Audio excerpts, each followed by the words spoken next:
You are now listening to The Social Hour. They're not PC,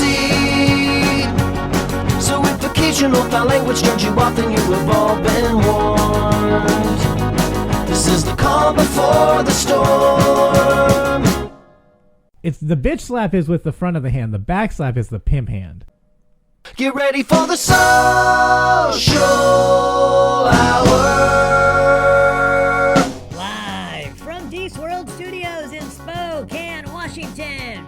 This is the Social Hour. On today's show, comedian Grant Yoder. And now your host. He thinks they should be more specific when they talk about celebrating President's Day, because he felt like a real asshole for wearing his Saddam Hussein shirt. Deece Casillas. Malam Keen, everyone. Welcome to the show. This is the Social Hour. I am Deece. Thanks for coming around for another episode of the show. We appreciate you hanging out. We have a fun episode for you today. Before we get into that, guys, as always, go to deececomedy.com. Check out everything going on. We've got some live shows coming back. We've got some new podcasts popping up around the network, too, and a lot of other stuff going on. So just go check out what's going on. Hit the calendar. You can find out release dates of podcasts, shows, live events near you, and go to Patreon.com/Deece Comedy for some exclusive behind-the-scenes content on everything happening and shaking, too. The big thing is, I want you to remember, is the Dollar Bin Podcast. New episodes every Friday. That's our new comic book review show where we talk about crappy or maybe not crappy comic books we found in the dollar bin. So that's been fun. We go live on YouTube. We've got video of that. The video has some bonus features, but if you want to be lazy, you can just listen to the audio. All right, that's it for commercials, guys. You know what to do. Go check all this stuff out. We're going to get in it with our guest today. We have all the way from our neighbor to the south in Oregon, comedian Grant Yoder. Grant, how's it going, man? Hey, I'm doing great. It's the most beautiful state in the union. I'm glad to be here. Is it? I mean, what's Oregon's nickname? I mean, because I feel like Washington, the Evergreen State, sounds pretty beautiful. What do they call Oregon? I mean, evergreens are great if you don't love color. You know, we've got green, we've got color, we got the painted hills. But I used to date a girl in Vancouver, and I told her all the time, "Hey, it must be so nice to live so close to the best state, like did you just say across the river." Did you say best state or meth state? Because they did just legalize all drugs in Oregon. Well, so that... No, we didn't legalize drugs. We decriminalized. Yes, drugs. decriminalized. Different. There is a difference. Yeah. Progressive. How do you feel about that, decriminalizing all drugs in Oregon? Oh, how fun is this supposed to be? I have some very specific thoughts on that. I think let's I think it's wonderful. Okay. We had.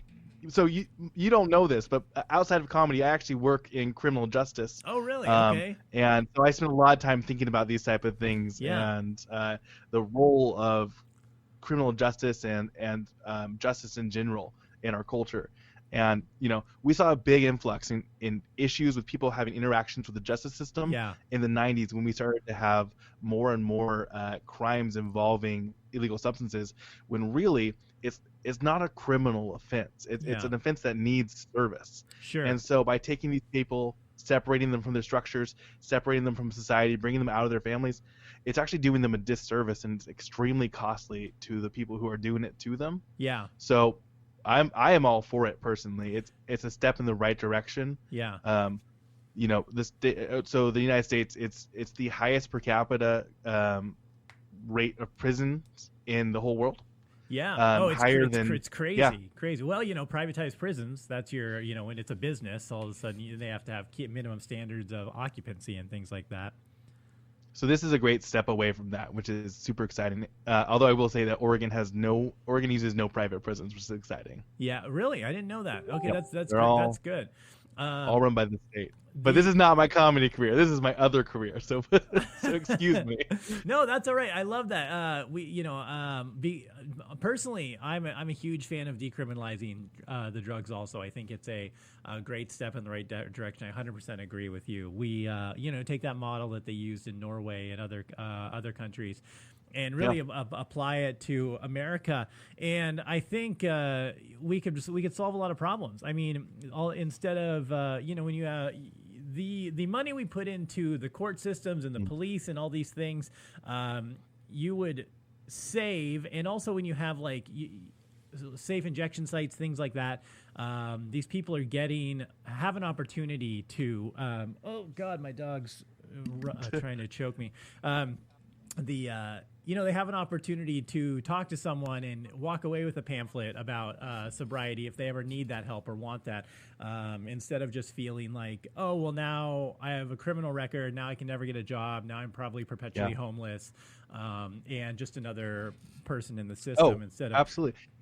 Well, it's funny that you mentioned Norway because, and I keep talking about Oregon. I apologize. It's where my expertise is. But the state of Oregon, actually, our corrections department has been going back and forth to Norway for about 4 years now. Really? And so they've been coming here. We've been going there and studying practices to implement those type of practices here in Oregon, where there's a focus on humanization and normalization. Yeah. And then we saw this last summer. A big spotlight on criminal justice. We saw people paying a lot of attention all of a sudden, and rightfully so.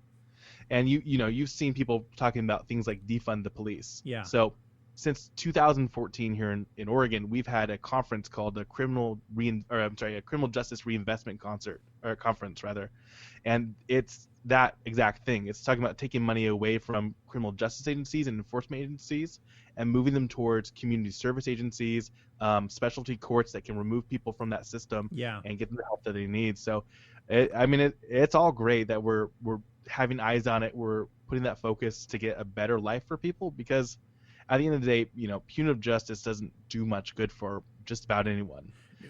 Yeah, especially in that when you're dealing with things that have to do with addiction and mental health and things like that. It's that punitive only puts them again further into a perpetual state of kind of inability to reintegrate into society instead of giving that option of still being a part of it. Oh, absolutely, and the other thing about it is for those little offenses, drug use into that, whenever you have an interaction with a justice system, it has gravity to it, and it makes you more likely in the future to have more interactions. Yeah. That the same conversation we're having right now around things like homelessness. So I live in Salem, which is our capital down here. And last year on the city council wanted to do something called a sit-lie ordinance, which basically says we have that in Spokane. Yeah, and what it does is, so I'll just explain it for the folks, is it basically said that you can't loiter on public property, which is insane. Yeah. And it literally criminalizes poverty. Yeah. And I always say, hey, you're right. They shouldn't be here. They should just go home, right? That solves the problem. They should just go home. Like, how punitive do our laws need to be for these people to finally get the picture? Yeah, just go find a home, man. Go back to your tent. It's funny because we have the same ordinance in Spokane. Spokane has a pretty considerable homeless issue. I work with a lot of homeless outreach programs in Spokane. It's one of my main things kind of that I try to do. I'm actually running for mayor of Spokane. Are you really? Yeah. So that is one of my big platforms is homelessness and our violent police force. We have the 5th deadliest police force, and we're the 100th largest city in America. So that seems like a problem too. Is that per capita or is that? I assume so. Yeah, I assume so. But Spokane's about 500,000 people, so it's got to be. Yep. I mean, Baltimore's probably, or wherever, Detroit, who knows? But yeah, I mean, it's a weird problem, and in Spokane, we've got the sit-lie ordinance, or they go through in these homeless encampments and they just take everyone's stuff and throw it all away. And I'm like, because it's technically trash on public property, and then you're like, okay, well, now you just got these people back to zero, and now they're still homeless. It's like, what do you want them to do? Or maybe they arrest them, and it's like, how do you're not solving any problems here, guys. Oh, exactly. The problem is that when you stop recognizing humanity in situations, you make it more likely that people will slip out of that, and they won't have the opportunity to find themselves back into a society because they're alienated from it. But so you're in Spokane? Yeah, I live in Spokane, Washington. Now I'm from LA. I've been in Spokane for a number of years now, and it was a weekend that turned into a long weekend. I literally was supposed to be here for a weekend, and I've been here for almost 10 years now. So It's a cool city. It's a cool city. You guys your music scene's blowing up. Yeah. It's college towns, a lot going on. there was pre-COVID a lot going. There was. It was. Now it's fairly bleak. We actually can't even. We keep missing the numbers to get stuff even opened up a little bit. We have a comedy club here that I'm one of the comics at, and we've got a sister club in Tacoma, and the Tacoma club just got to open up this week, and I'm like, you fucking assholes. You guys. Tacoma's a cool city. Yeah. This is gonna sound weird. This is the most boring podcast compared to what I was supposed to come in with jokes, but I'm just gonna tell you this next statement may be the most boring thing anyone's ever said on a podcast. I like Tacoma's overpasses. Their overpasses? What's unique about their overpasses?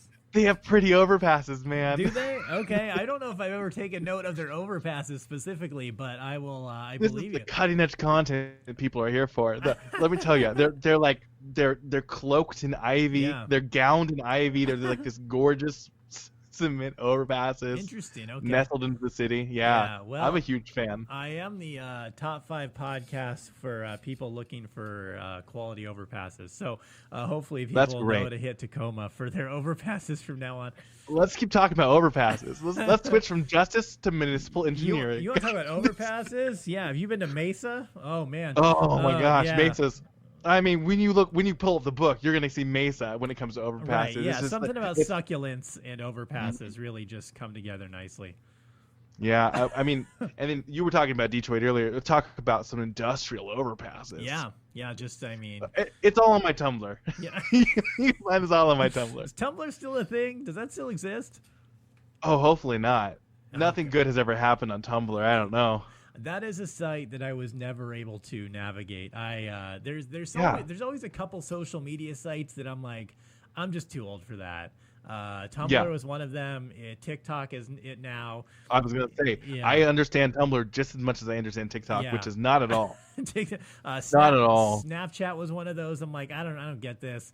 I'm like, this is Instagram, but like for people who just want to cheat on their spouse.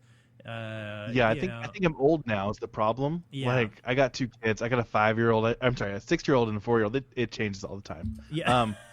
Every year it changes. So like I'm aging out of things. My body, it won't let me eat mac and cheese anymore because it knows I'm a dad, and it won't let me learn how to use TikTok. And I just have to be okay with that.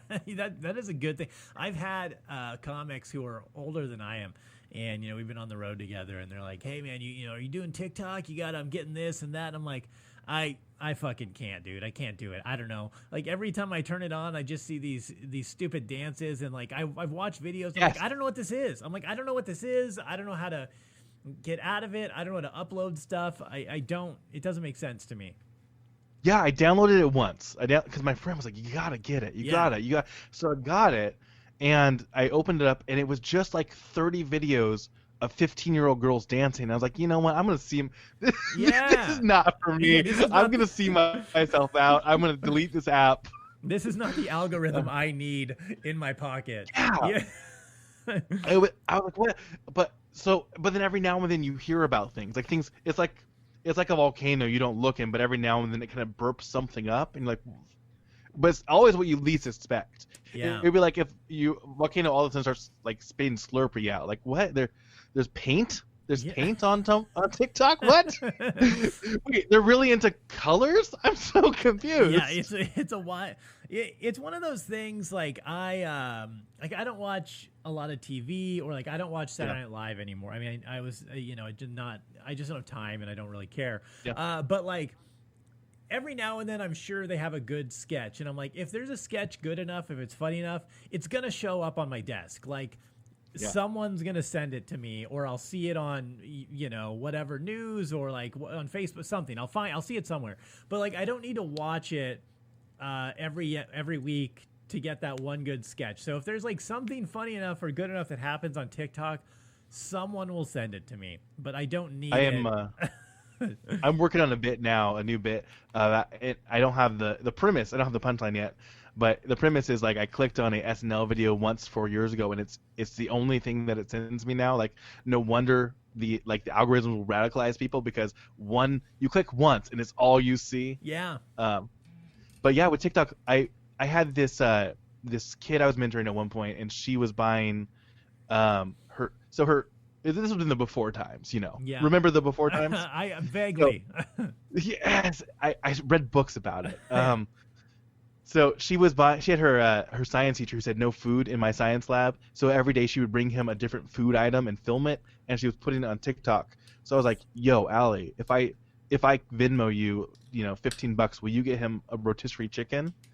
And she did, and it went viral on TikTok. Jeez, that it had like 2 million views.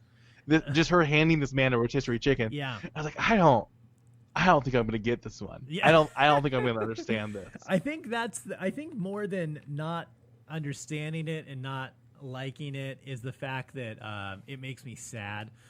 Because because I see something like that, like someone handing someone a rotisserie chicken, and it's like 1 million views, and you like work and write and hone your craft and like or like write this sketch and film it and put it out, and you're like, man, I got 102 views. Like, yeah. Oh, fucking, what am I doing with my life? Or have you seen those videos of the people who just like lip sync to a comedian telling a joke? Oh, God, yeah. Yes. What? What is that? Wait, Grant. $1 million idea. I'll split it with you 51.49 because you're here with me now. Let's hear it. We do that same thing, but we lip sync to our own jokes. But people don't know they're our jokes. So we get popular for lip syncing jokes, but then we're actually doing our own material there. Because if we did our own material, people would be like, no, fuck that. This is a person actually doing art. I don't want that. I want secondhand art from people who have a GED. Yeah. It's like, that's a really good idea. Maybe like we get some filters on there. We airbrush ourselves to oblivion. Yeah. Some stars or something. And you have to have one of those things where you point at words, like they appear, you're like, buh, buh, and then you do the thing where you think. Boom. You go, sorry, this is bad pod for no one who's got the video. Okay, here's what I want to know. Deece, right now we either sound very cool or very old. Yeah. It's going to be one of the two, and I genuinely don't know which. With my demo, it's probably, they probably know I'm old. They know where I'm at. They know my level, my tolerance on things. They've been paying attention. You're buying dollar bin comics. You're not going on to comicbook.com or whatever. What's that site where you can get them on your iPad and scroll through?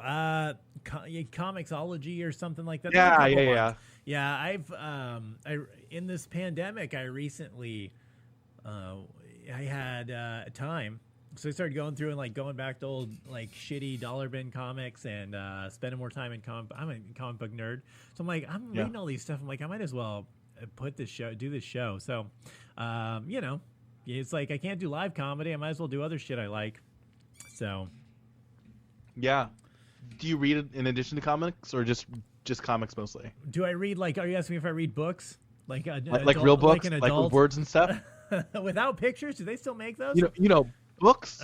You mean besides the Torah? Yeah.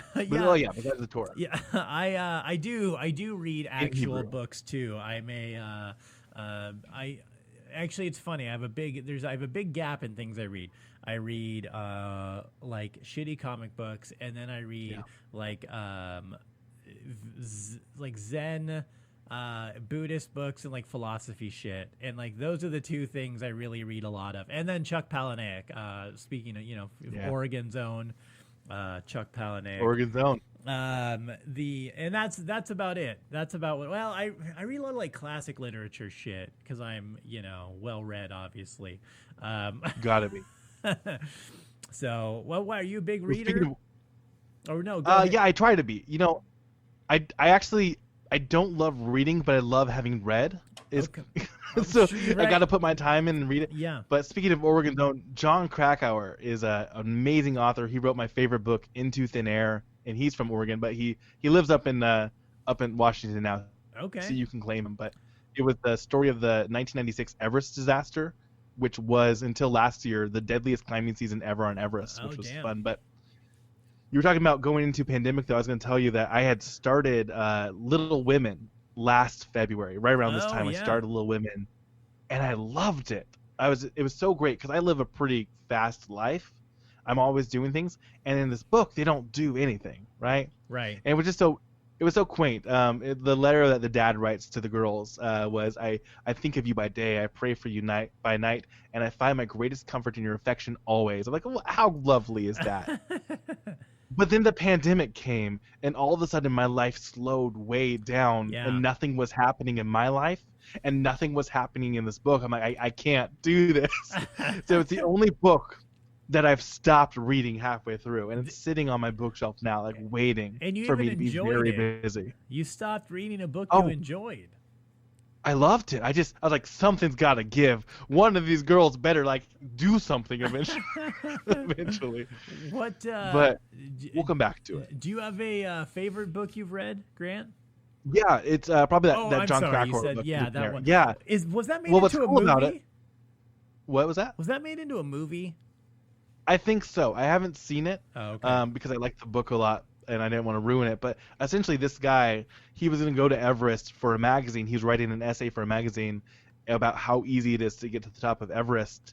And so he's climbing it, and all of a sudden, just all these little things go wrong in a way that all pile up and turns out to be the deadliest season ever. And sometimes he's 10 feet away in the tent while someone freezes outside and he doesn't know it, or someone's stumbling off of a cliff and he's sometimes culpable in it. And it's such a haunting tale. And I'm a sucker for mountains. I'm really into Vonnegut too. Oh yeah, and then- that's the original Chuck. Palahniuk is I considered love- Vonnegut's contemporary. Yeah. Do you have a favorite Vonnegut book? I do. It's Mother Night. Mother Night. It's the only one where he says that he knows what the moral of the story is. He goes, the moral of the story is you are who you pretend to be, and it's just so great. Yeah, I'm a big Cat's Cradle fan, but I was gonna say Cat's Cradle. Call me Jonah. My parents did. Well, they almost did. They called me John. that's my go-to Vonnegut. I do love Vonnegut also. So It's great how short the chapters in Cat's Cradle are. Sometimes they're like 2 sentences long. yeah, And I read in Man Without a Country that, because I thought it was just the funniest joke in Cat's Cradle is how short the chapters are. I went to LA and I had read like 15 chapters on the plane. You're like, man, I am a in my great 1 reader." hour plane ride. But I read that he would write whatever he could write in one day. He would call a chapter for Cat's Cradle, and that's how he came up with those tiny little chapters. Interesting. That's an interesting concept. I like. That's what I like about him. And again, his contemporary Palahniuk and their style of writing is every book they write has kind of a different prose, a different style, a different the way they approach it and writing style. Like, I don't know if you've read Palahniuk at all, but I mean, No, I'm actually writing it down because I want to go buy some of these books. I highly. So, are you familiar with who he is? No, not at all. Okay. Oh my God. Yeah, you'd love him if you like Vonnegut. So he's widely considered basically the contemporary Vonnegut. He wrote Fight Club that was turned into a movie. Oh yeah. Fight Club, Invisible Monsters. Invisible yeah. Monsters. Choke is his best book as far as I'm concerned, but Invisible Monsters, Survivor is really good. Let's see what I'm buying Choke now as we I speak. suggest it is. But every book, like one's written from the first person, one's written in a diary format, one's written in like newspaper clipping. Like everything's written in different style, and I love that idea that you're like.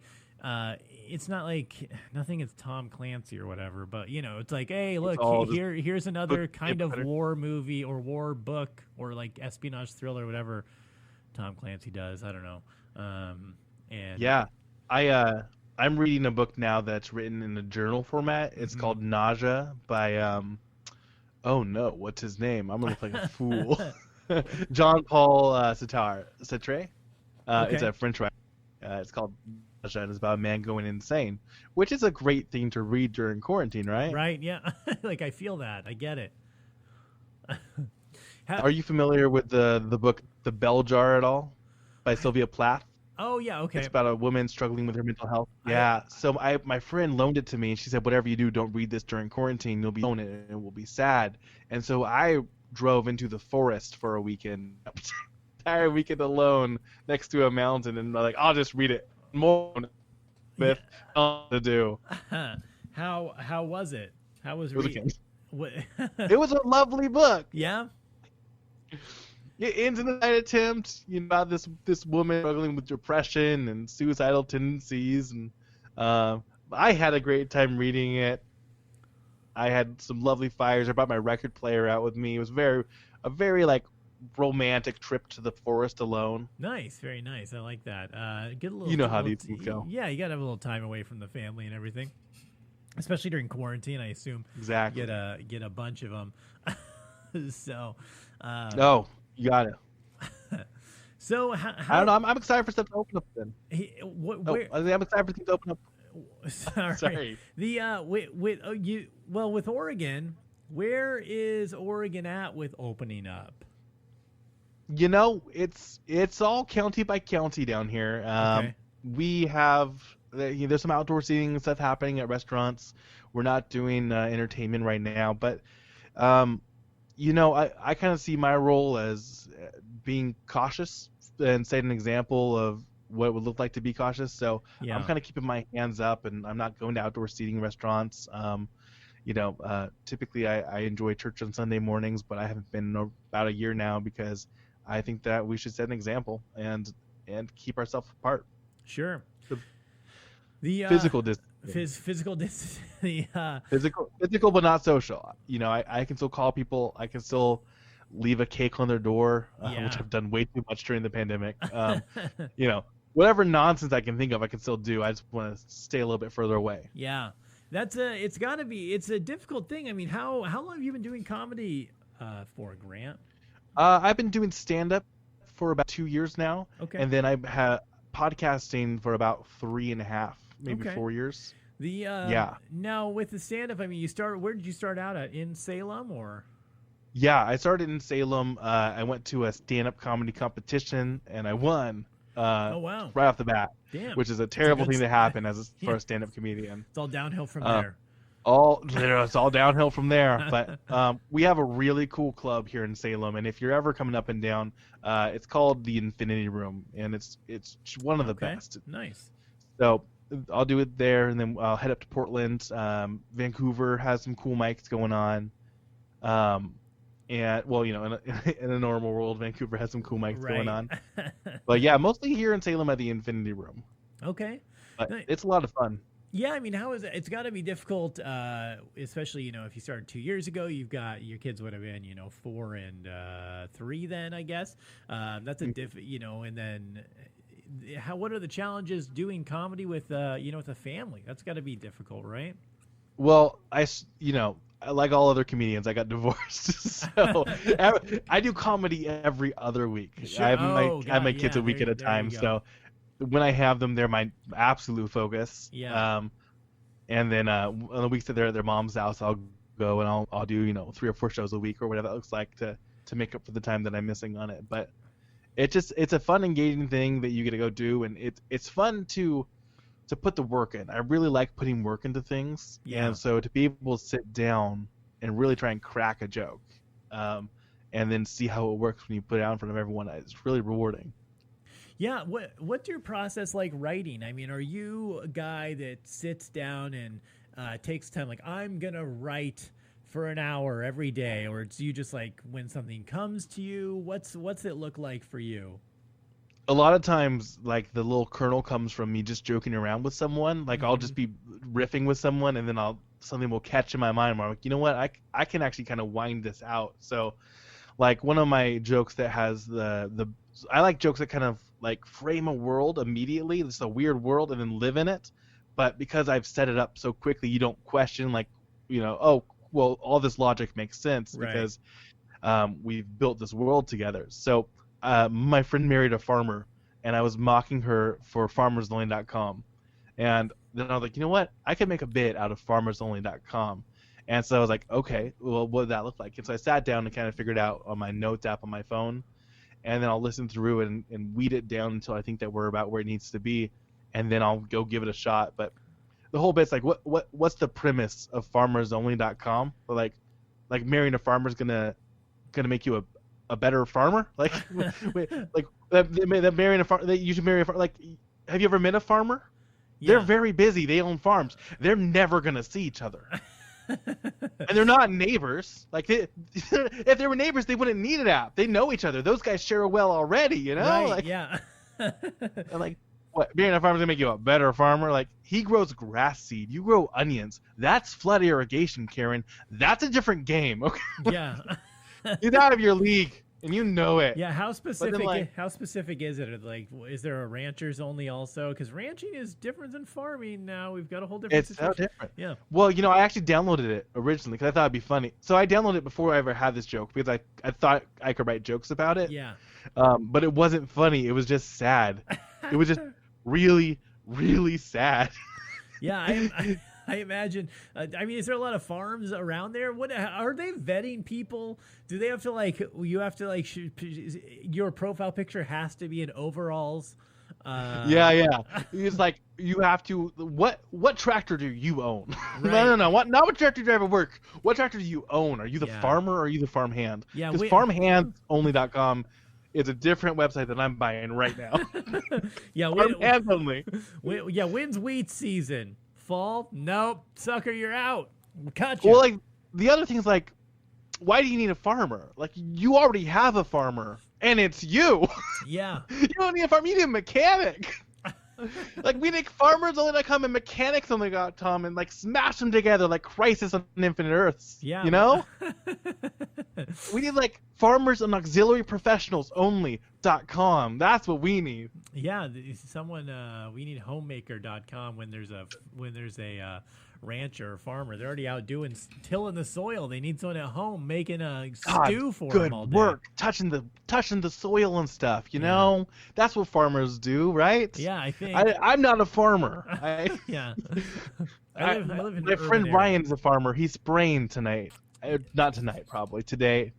That's all I know. I don't know what he's spraying. He's spraying. But he's spraying. If he's lucky, he got a date on Farmers Only and he's spraying. Hey. So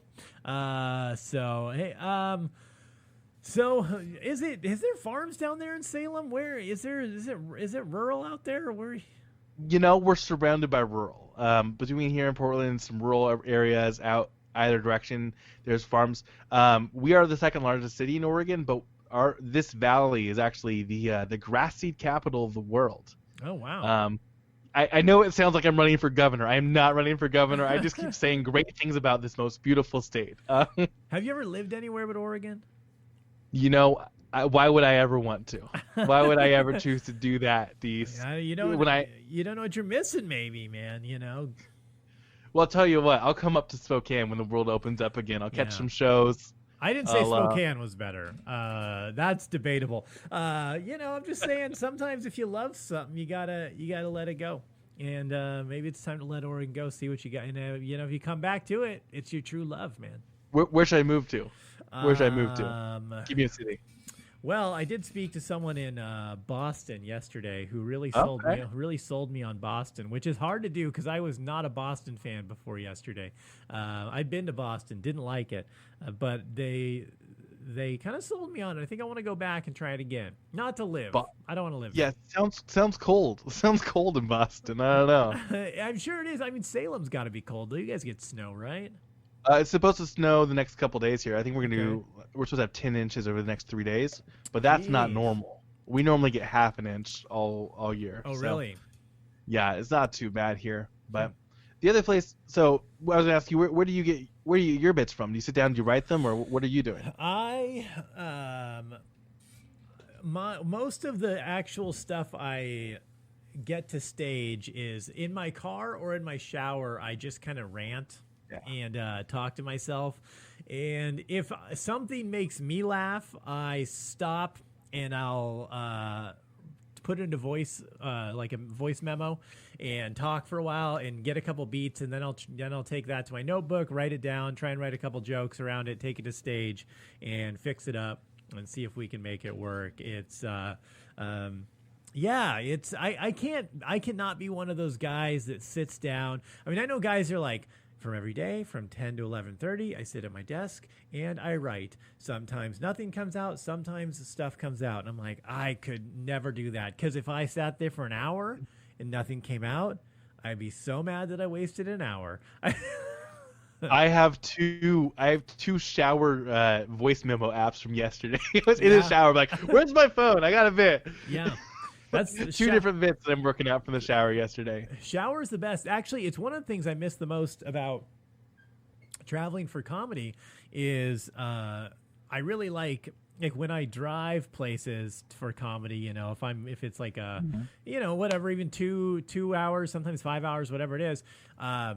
I usually, for most of it, like, I don't even listen to music. Like, I don't listen to anything. I just sit and think and talk to myself. And I come up with the most bits during those times. The most time, and it's great because, like, I'm thinking about comedy. I'm thinking about my set.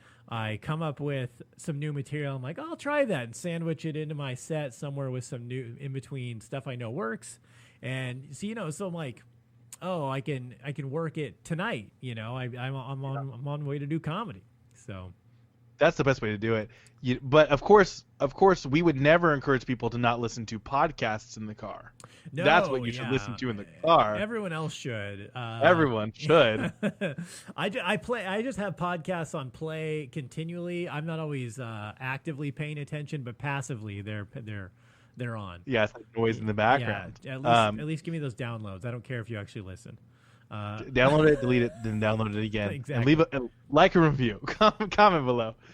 So up in Spokane, are you guys doing like 5 minutes typically, or what's the standard up there? For open mics? For just for your spots, open mics, or if you get I mean, open mic at the club is 3 minutes for most people. I'm one of their club comics, so I'm usually 5 to 10. But I mean, I'm on the road. I mean, I do comedy full time, so I was on the road 6 to 8 months a year. Most of my shows in the last few years, I was touring with another buddy of mine. We just co-headline shows. We'd each do about 45, 50 minutes. We'd sometimes find a local opener, but most of the time it was just 2-man shows. So yeah, I mean, usually, I mean, I've done, you know, you do small stuff where you're sometimes doing 10 minutes, but ideally, honestly, I like being able to do a whole hour. Then I can really stretch and have some fun. Well, because an hour gives you enough time that you can actually be there for it, you know? Yeah. If you're doing a 20-minute open or whatever it is, you've got your jokes, you got to get those out. Yeah. But in an hour, you get time to, like, you're there with the audience, and you get to step out of your, like, routine, out of your rote memory, and actually have fun with it. Well, you really get the opportunity to do more also, because I mean, not just, I mean, obviously you have more time, you can do more, but what you can actually do, because if you are, you know, hosting a show and doing 10 minutes, or you're opening and doing 20 minutes, you know, if you're the middle, you're just more limited on what you can do, you know, from a standpoint of like how dirty you can get, or even the content you can talk about, or like you just don't have their trust. You can't build their trust. You kind of have to do this limited amount of stuff where, you know, when you have an hour, you're like, I can slowly work you into where this thing I said, if I would have said it 10 minutes in, you guys would have bailed, but 30 minutes in, 35, 40 minutes in, like you're on this ride with me now, man. You're buckled in. There's no stopping this now. You're invested. Yeah. Plus, you can always, like, you get halfway through, you can do the joke that's just for you, you know? Oh, like, I have jokes that I love, and no one ever laughs, but you know what? It's not for them, it's for me. Yeah, this one just makes me happy. I have Pope jokes that make me really happy that no one likes. Like, I just think it's funny that the Pope's a cryptoid, you know? Like Loch Ness Monster, or like a Bigfoot or whatever, like, but have you ever seen the Pope, or is it always just like blurry cell phone footage of him walking through a forest, you know? Right, yeah. like you're telling me that if Bigfoot and Chupacabra they have a meeting, the Pope's not going to be there. Yeah. Shows up in a big bubble car with with the hat. Pope's a cryptoid, and it's for me. Right. It's just for me. Yeah. If they have one, they found a new one. It's just smoke comes out of the building. He's just gray smoke or whatever. Yeah. White smoke. What do they let out? White smoke rising. So my podcast, The Ravine, that I'm starting here pretty soon, it's kind of a relaunch of an old podcast that we used to do. It was called Pretty Neat, and we had someone steal our podcast name. So I started filling out a cease and desist because there's only room. You can't have multiple podcasts same name, right? But then I realized that what we could do is we could actually settle it like adults. So I challenged them to a legally binding rap battle for the name. Okay. And one of the lines in that rap battle that we sent to this kid was, "If you smell white smoke, Pope, it's because we papal." I don't know why. I put a lot of Pope jokes in the first line of the rap. So, I was really just making it so I'd be unsuccessful. Well, since the new show is called The Ravine and not Pretty Neat, Yeah. I have to assume you didn't win the rap battle. No. Actually, what happened is I kept emailing this kid, and he never responded. So I sent him a cease and desist and released my diss rap on the same day. Okay. And he still. But we went into a hiatus on Pretty Neat for a little bit because we got my buddy got a different job, our schedules didn't line up, all that stuff. So we came back, and now there's like 3 Pretty Neat podcasts, and it just keeps growing. So at some point, I gotta stop rap battling these kids. Yeah, man, you're gonna be on TikTok. We're gonna find Grant on TikTok doing rap battles with these kids. I'll just have this big list. I was like, all right, I guess Pretty Neat from Alabama now. Yeah. If you're tagged in the comments, this is for you. Yeah. No, it's good though, because people used to tell me, they're like, Grant, what if you lose? I'm like, okay, well, first off, it's not really a rap battle. It's a popularity contest, you know? Like, it's just a matter of who has more listeners, and we have more listeners, so that shouldn't be a problem. But if I do lose, imagine the publicity. Right? Yeah, it's either way. I would be on the news. Idiot loses podcast after rap battle. Yeah. I'd go on the Tonight Show and tell this story, you know? HuffPo would pick that up for sure. Oh, Yeah. I'd have a Vice interview. They'd be like, "Do you think it's because of the Pope line?" I'm like, "Yeah, it's probably because of the Pope line." It's controversial though. That's the kind of heat I'm bringing. Yeah. We had more. I just kept doing allegories like that. There was a Uber Pretty Neat. If you want 5 silver, come and give me a kiss or something. Where I just couldn't get away from it from the first several lines. But no, it was a lot of fun. So, that was the best part about doing podcasts, is just nonsense like that. Like, I also found out once that my buddy was using his wife's toothbrush without telling her, which is very gross. And so I did an entire Serial-style episode where I call it Serial 2, Oops All Berries. And I interviewed him and his wife and his sister, where he left the toothbrush, a dental hygienist that we don't know. I emailed Colgate, like, I took his toothbrush for examining. I did my own piano track on it and everything. So and you know what? I won't tell you what it is, but there is a twist halfway through where I learned some new information I did not expect to learn. Oh, so man. So you would not, Grant, you would not use someone else's toothbrush? It's so gross. It's so gross. Oh, yeah. I don't think I'd have a problem with it. Depends on whose toothbrush. My girlfriend's, I'd use her toothbrush. I don't care. Would you use my toothbrush? Sure. You look like you got some pearly whites. You take care of your teeth. I take care of my teeth. I'd rather use someone's toothbrush if they didn't take care of their teeth, because that means they're not using it. Yeah, but it also does means when they use it, they're putting them on those nasty ass gingivitis teeth. See, the dental hygienist that I interviewed just kept saying, "There's a lot of things you should share. You should not share your toothbrush." See, and I trust her. Well, Shannon knows what's up. Here's what I wonder: what is on the toothbrush that they can put in their mouth, and it's the person who you put in your mouth potentially, or in, at least kissing. It's like, how does that not get onto your, how is that not okay? What is, Oh, gross. yeah. I mean, I'm not saying I do it. I mean, it's not, I'm not saying I'd make that choice. I say I'm going to keep my own toothbrush still. It's not like, let's downsize, honey. What are we, Share. what are we doing keeping two toothbrushes? Like, a bunch of suckers. We'd be That's losing romantic. money not to get rid of one. Think how much You space can we use it have. together. Yeah. What's more intimate than brushing her teeth with your toothbrush? That's you right. know, your Valentine's Day is coming up, or it just happened, or something. Whenever this comes out, Yeah, exactly. I think more couples. I'm gonna suggest more couples start brushing their teeth with the same one toothbrush. Let's do a Valentine's Day ad where we remind people to brush each other's teeth with the same toothbrush at the same time. One toothbrush. One toothbrush, two hearts. One toothbrush. Guess what? There's two sizes each piece of toilet paper. Why are you just throwing it away after one wipe? I mean, you share one bed. Why not share more? Right. There's so much more you could share. Share your life and share your floss, my friends. The floss. Okay. Floss starts to stink very quickly after you use it because there's some shit in between your teeth. There's a reason it's flavored. It's not for you. It's for the smell. Yeah. It's minty. It has to be minty because like 2 strokes in, it's gonna smell like steak, and you haven't had steak in 2 weeks. This is the grossest conversation. I hate talking about people brushing their teeth. Which is like, why did I do an entire podcast about it? I don't know. I had to get sounds of teeth brushing to put in and everything, and it was like, oh no. Okay, I have to ask you this question, then, Grant. And this is tangentially related. It has nothing to do with teeth, but it does have to do with sharing things.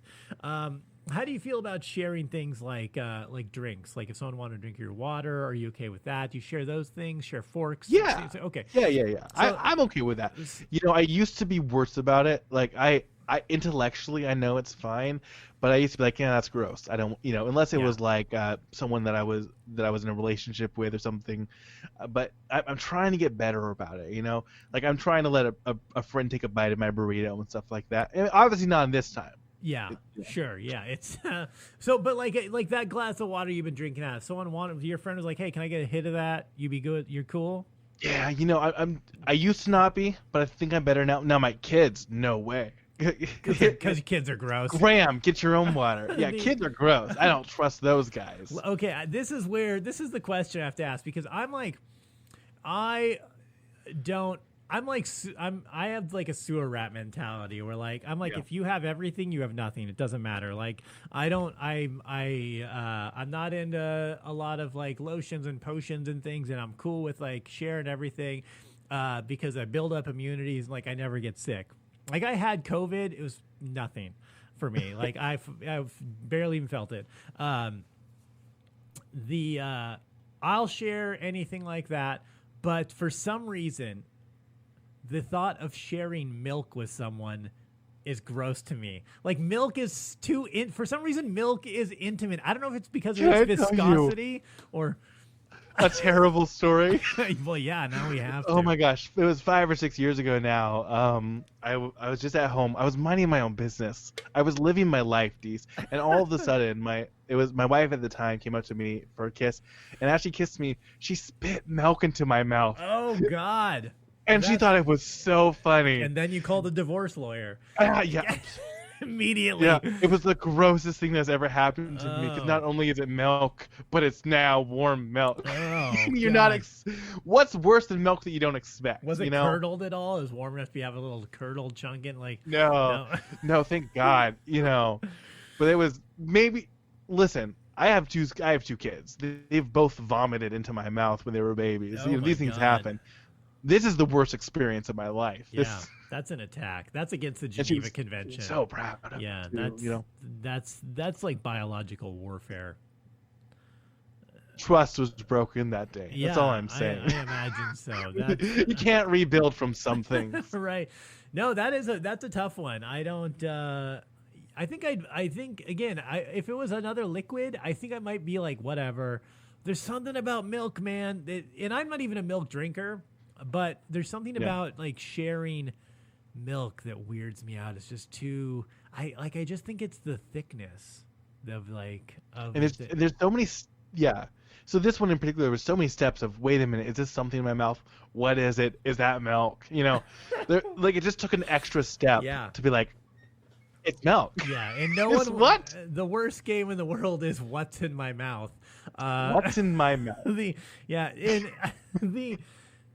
That's one of the craziest things about the way the human brain works too. Is that if you put soda in a cup and don't tell someone what it is and they just take a drink of it, for some reason it's infinitely harder to identify that soda than if someone's like, that's Dr. Pepper. You drink it, your brain's like, yeah, that is Dr. Pepper. But if someone's like, just drink this, and you'd be like, what the fuck? What is that? I don't know. Brains are so weird that way. I've got my $1 million idea to contribute. Let's start a YouTube show called What's in My Mouth. I think it's a YouPorn show. That's yeah. It's what'sinmymouth.com. I have it now. It's right next to farmhandsonly.com. They lead to the same exact place. Right. Yeah. What's in my mouth? Farm hands. Yeah. Yeah. They're just they're bringing they've got cow's milk too. They can go get that milk. So. Do you have a T-shirt guy? Can we get What's in My Mouth T-shirts for the social hour? I definitely have a T-shirt guy. We can get those actually. That would be the coolest shirt. I mean, the What's in My Mouth. Imagine the publicity you get from that. Yeah, because people that's grassroots. Wait, sir, what is in your mouth? Yeah, I'll tell you. I don't know what's in my mouth, but I'll tell you what's in my ears. Social club. Yeah, what's in my mouth? Well, let me get it out of my mouth first, and then I'll tell you.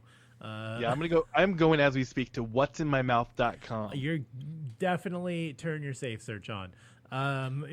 Okay, I actually strongly suggest that you do not go to what'sinmymouth.com. Yeah, I was gonna say I could tell you what's on there. I've never even been there. I'll tell you what, lots of stuff in those mouths. Yeah. Sometimes more than you'd think you could put in there. You'd be surprised what these guys can fit in their mouths, Deece. I would guess there's a what's in your mouth.xxx. There's a what's in your mouth. So, how did we get down this road, Grant? Oh, here's. Sorry. No, that's all right. What did you guys talk about? Well, we talked about criminal justice and poverty, and what's in his mouth. Because that's the question everyone's asking. Yeah, it's what the kids want to know. Investigative reporting. You know what? What if I start going at people on the street? Excuse me, sir, what's in your mouth? What's in your mouth? What's in your Open. mouth? We know it's something. Open your mouth. It's spiders. Yeah, don't worry, I'm not a cop. You gotta tell me. I'm not a cop. What's in your mouth? What? It's a curiosity thing, sir. It's fine. Grant, so you mentioned earlier, let's talk about it before we get out of here for the night. You've got a podcast, The Ravine, coming out. It's a revamp of That's Neat, that you lost in a epic rap battle. Pretty neat. Pretty neat, sorry. Yeah. What is The Ravine? Tell us about it, when it's coming out, what it is, and all that. Yeah. Ravine is a cutting-edge podcast. It's kind of a new format. It's two white guys talking, so it's just really stuff that you've never heard before. Yeah, it sounds like it. But it's me and my co-host, whose name is Jeff, and it's a comedy podcast. It's fairly segment-based, so we'll do 2 or 3 segments, and we'll bring comedians on and do them with them. But segments include things like Cry for Yelp, which is go in and find a 1-star restaurant on Yelp, and just reading the reviews and thinking about it, praying about it, bring it to the Lord, see how we can help this restaurant.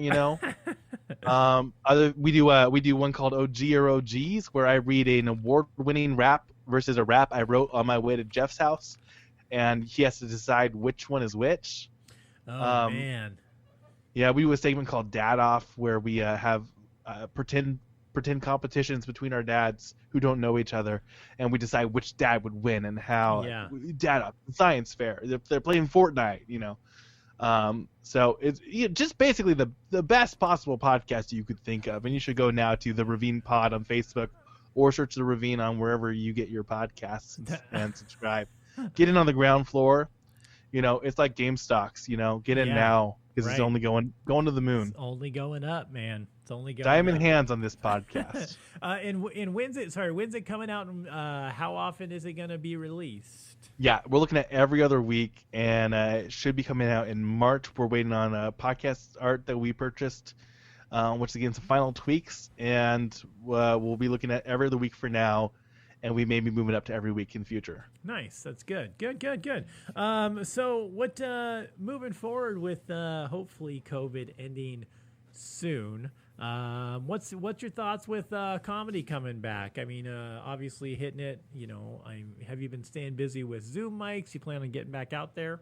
Yeah, I've done a few Zoom mics. I've done a couple. It's kind of nice 'cause you can do them anywhere. Like I've done some Zoom shows in London that I've been booked on, which have been fun. I've done Zoom shows kind of around the country, but I'm not loving them. I'm not loving Zoom mics. They're just not the same. So I won't do ones if they're not like open shows for public where there's gonna be an audience. Like who wants to do a Zoom mic for a comedian? You know? Yeah. So a lot of the ones I've done, they have audience. They've been selling tickets, things like that. And then once the world opens up, I did a car show, a show in a abandoned parking lot in Portland where everyone was in their cars and they were transmitting to the radios. It was super cool. Oh, that's fun. Yeah, it was fun. But I'm excited to get back up on stage and do some comedy. I love walking up to the most inappropriate songs like Simon and Garfunkel or the Cinderella soundtrack, things like that. It really hype up the crowd.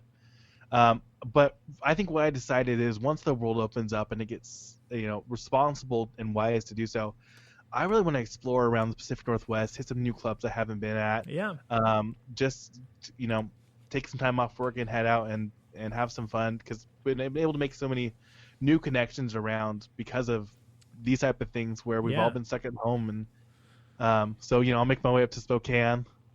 Yeah, you should. Yeah, get out here. Try the open mic here, and if we got some stuff going on, maybe we can get you on a show. I produce a bunch of shows around the Northwest, so once things do come back, I will have plenty going on again, assuming things come back. Hey, things are coming back. You know what? I already have my shots. People are getting their shots every day. We're headed there. Yeah, I already had COVID. I don't even need a shot, man. I had that shit. I'm immune now. You got like the Disneyland Fast Pass. Yeah, man, I did that. You pay a little more, but you get it quicker. It was, it was interesting. I mean, honestly, it was super easy for me. I had like 2 days of a cough.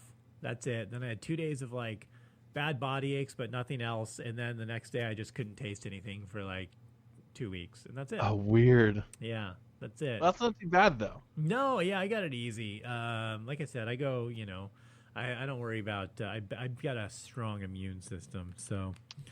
Yeah, you got those Osmosis Jones kicking in there. Yeah, right? They don't play by the rules. Something anyway. All right, well, Grant, tell everyone where they can find you, follow you, and get more updates on The Ravine when it comes out and all that.